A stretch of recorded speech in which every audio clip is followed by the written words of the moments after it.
Hello friends, welcome back to my channel Aki media. இன்றைக்கி வந்து ராகி இடியாப்பம் தான் எப்படி செய்யலான்ட்டு பார்க்கலாம்.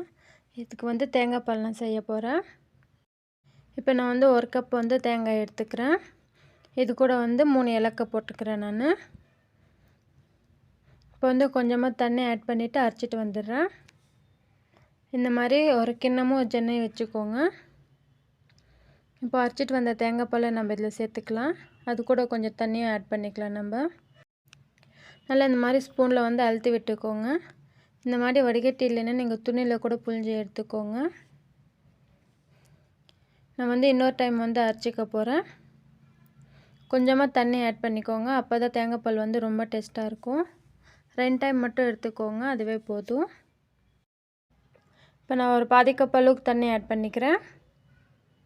நல்லா ஸ்மூத்தாக அரைச்சிக்கோங்க. நிறைய தண்ணி சேர்த்துடாதீங்க, நல்லா இருக்காது. தேங்காய் பால் கொஞ்சம் திக்காக இருந்தால் தான் டேஸ்ட்டாக இருக்கும். நல்லா இந்த மாதிரி புழிஞ்சு எடுத்துக்கோங்க. இப்போ பாருங்கள், இந்த அளவுக்கு நான் புழிஞ்சு எடுத்துன்னு இருக்கேன். இப்போ இது கூட பார்த்திங்கன்னா ஒரு 1/4 கப் அளவுக்கு நான் சர்க்கரை சேர்த்துக்கிறேன். இனிப்பு உங்களுக்கு வேணும்னா நீங்கள் எக்ஸ்ட்ரா கூட சேர்த்துக்கோங்க. இப்போ இதை நல்லா மிக்ஸ் பண்ணிக்கிறேன். தேங்காய் பால் பார்த்திங்கன்னா கொதிக்கக்கூடாது, கொஞ்சம் நல்லா சூடானால் மட்டும் போதும். இப்போ நான் 1 கப் ராகி மாவு எடுத்துக்கிறேன். 1 கப் ராகி மாவுக்கு 1 கப் தண்ணி கரெக்டாக இருக்கும். பாருங்க, நான் 1 கப் தண்ணி எடுத்துக்கிறேன். இது கூட பார்த்திங்கன்னா 1 ஸ்பூன் அளவுக்கு நான் நெய் சேர்த்துக்கிறேன். இப்போ இதை நல்லா சூடு பண்ணிக்கலாம். இப்போ பாருங்கள், நல்லா பபுள்ஸ் வந்திருக்கு. இந்த மாதிரி இருக்கணும் தேங்காய் பால். இப்போ ஸ்டவ் ஆஃப் பண்ணிக்கலாம். தேங்காய் பால் ரெடி. இப்போ ராகி மாவு பிசையறதுக்காக நான் தண்ணி சூடு பண்ணிக்கிறேன். நல்லா காய்ச்சி எடுத்துக்கோங்க.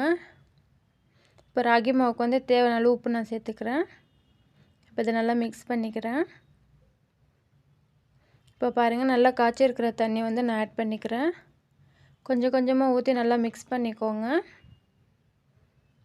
கையெல்லாம் வைக்காதீங்க, ரொம்ப சூடாக இருக்கும், பிசைய முடியாது. இப்போ பாருங்கள், மீதி தண்ணியும் நான் ஆட் பண்ணிக்கிறேன். இப்போ இதை நல்லா மிக்ஸ் பண்ணிக்கலாம்.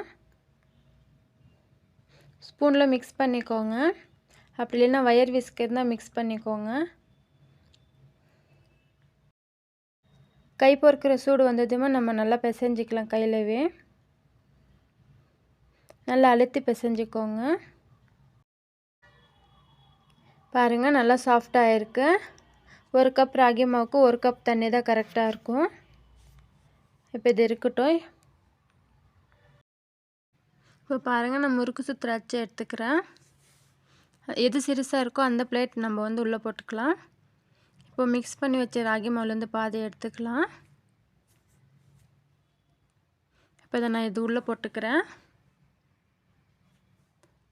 இப்போ மூடி போட்டுக்கலாம்.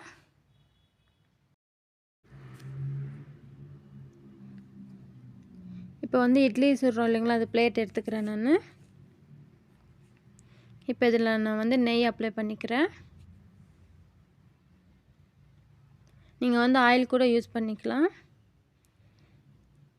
நம்ம நல்லா அப்ளை பண்ணிக்கிறேன். இப்போ பாருங்கள், நல்லா புழிஞ்சு விட்டுக்கிறேன் நான். நல்லா இந்த மாதிரி சுற்றுனீங்கன்னாவே ஈஸியாக வந்துடும். ரொம்ப ஈஸியாக தான் இருக்கும். கண்டிப்பாக ட்ரை பண்ணுங்கள். பிகினர்ஸ் கூட ரொம்ப சிம்பிளாக செஞ்சு முடிச்சிடலாம் இது. ஆனால் சாப்பிட ரொம்ப டேஸ்ட்டாக இருக்கும். இப்போ பாருங்கள், நான் 2 பிளேட்லேயும் நல்லா புழிஞ்சு எடுத்துக்கிட்டேன்.